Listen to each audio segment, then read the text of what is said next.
ఓం దివ్యాత్మ స్వరూపులైన KMC channel ప్రేక్షకులకు నమస్కారం. ఇప్పుడు శరీరంలో విపరీతమైన వేడి వస్తుంటుంది. యోగం చేస్తుంటే, ప్రాణాయామం చేస్తుంటే శరీరంలో విపరీతమైన వేడి వస్తుంది.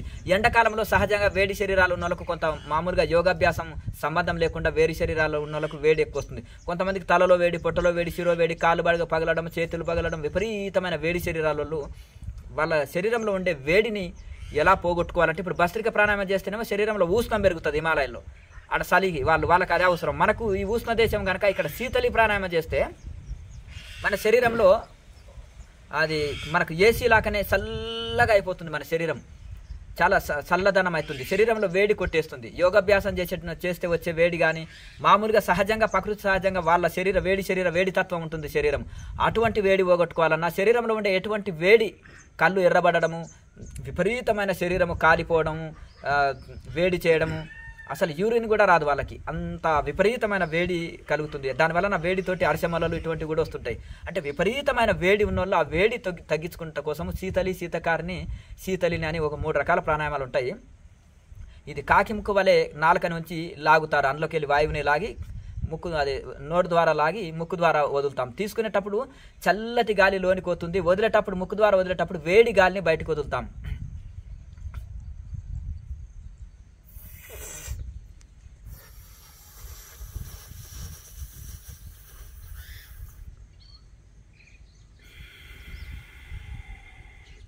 వదిలేటప్పుడు కూడా ఫోర్స్గా వదలకూడదు, స్లోగానే వదలాలన్నమాట. స్లోగా తీసుకోవాలి. దీన్ని శీతలిని అంటారు. ఇప్పుడు ఇంకా కొంతమంది నాలుకని పైకి మడతబెట్టి ఈ దవడ సందులోకి వెళ్ళి వాయువుని లాగుతారు. అప్పుడు చల్ల గాలి లోనికి వచ్చేస్తుంది.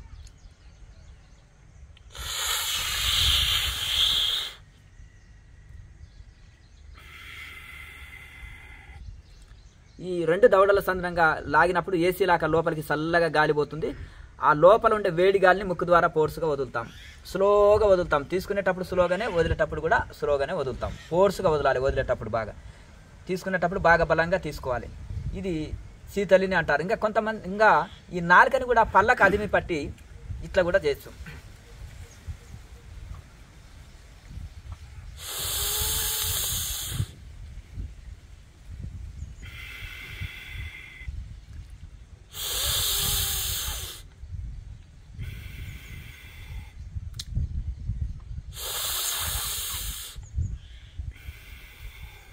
ఇదైతే ఫోర్స్గా తీసుకోగలుగుతాం, ఫోర్స్గా వదలగలుగుతాం. ఇది సింపుల్, ప్రతి ఒక్కరు చేయగలుగుతాం.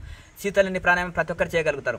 ఈ దంతాలని, పళ్ళని బాగా పళ్ళకు నొక్కి పట్టి, ఈ యొక్క నాలుకని ఈ ముందలి పళ్ళకు అదిమి పట్టి నాలుకని ఈ 2 దవడలని కొంచెం వెడల్పుగా సందు వచ్చేటట్టు చేసి ఆ 2 దవడల సందులోకి వెళ్ళి ఫోర్స్గా బలంగా స్లోగా శ్వాసను తీసుకున్నప్పుడు ఏసీ లోపలికి వెళ్ళినప్పుడు చల్లటి వాయువు లోపలికి వెళ్ళిపోతుంది. చాలా చల్లగా ఉంటుంది. ఆ వాయువు లోనికి వెళ్ళిపోతుంది. అప్పుడు తర్వాత ఆ ముక్కు ద్వారా బలంగా బొగ్గు పులుసు వాయుని, కార్బన్ డైఆక్సైడ్ని బయటకు వదలాలి. లోపల ఉండే వేడి గాలిని, ఆక్సిజన్ చల్లగా ఉంటుంది, ఈ యొక్క బొగ్గు పులుసు వాయువు వేడిగా ఉంటుంది. ఆ బొగ్గు పులుసు వాయుని, ఆ యొక్క కార్బన్ డైఆక్సైడ్ని ఫోర్స్గా బయటికి వదలాలన్నమాట. అప్పుడు పొట్టలో వేడి అంతా బయటికి వెళ్ళిపోతుంది. శిరో వేడిపోతుంది, కళ్ళలో ఉండే వేడి తగ్గుతుంది, శరీరంలో ఉండే వేడి అంతా వెళ్ళి శరీరం చల్లబడుతుంది. యోగాభ్యాసం చేస్తే వచ్చే వేడి కానీ, ప్రాణాయామాలు చేస్తుంటే వేడి వస్తుంది. ఆ వేడి ఈ శీతలిని తీసేస్తుంది. అలాగే సహజంగానే మనకు శరీరంలో వేడి ఉన్న వాళ్ళకు కూడా ఈ శీతలిని ప్రాణాయామం వేడి తీసేస్తుంది. ఎండాకాలంలో నీళ్లు దొరకలే, మనకు 1 గంట సేపు దాహం తట్టుకోలేకపోతున్నాం, రోజంతా నీళ్లు దొరకలే, అడవిలో ఉన్నాము, విపరీతమైన ఎండ ఉంది. ఈ శీతలిని ఒక 20 సెట్లు 30 సెట్లు చేస్తే మనం ఒక రోజంతా నీళ్లు తాగకుండా కూడా ఉంటాం.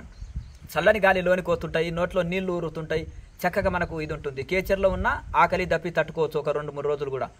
అదొక లాభము. అది కేచరి అందరికీ రాదు కనుక అది రాని వాళ్ళు కూడా ఈ శీతలిని చేసి కూడా దాహము, ఆకలిని తీర్చుకోవచ్చు. ఇక మనం తప్పని పరిస్థితిలో ఏమీ దొరకని అడవిలో ఉన్నప్పుడు ఇక శరీరంలో ఉన్న వేడిని కూడా తొలగించుకోవచ్చు. మొత్తం వేడి వెళ్ళి చక్కటి శరీరము చల్లదనం ఏర్పడుతుంది అనమాట. లోకా సమస్త సుఖినో భవంతు. ఓం.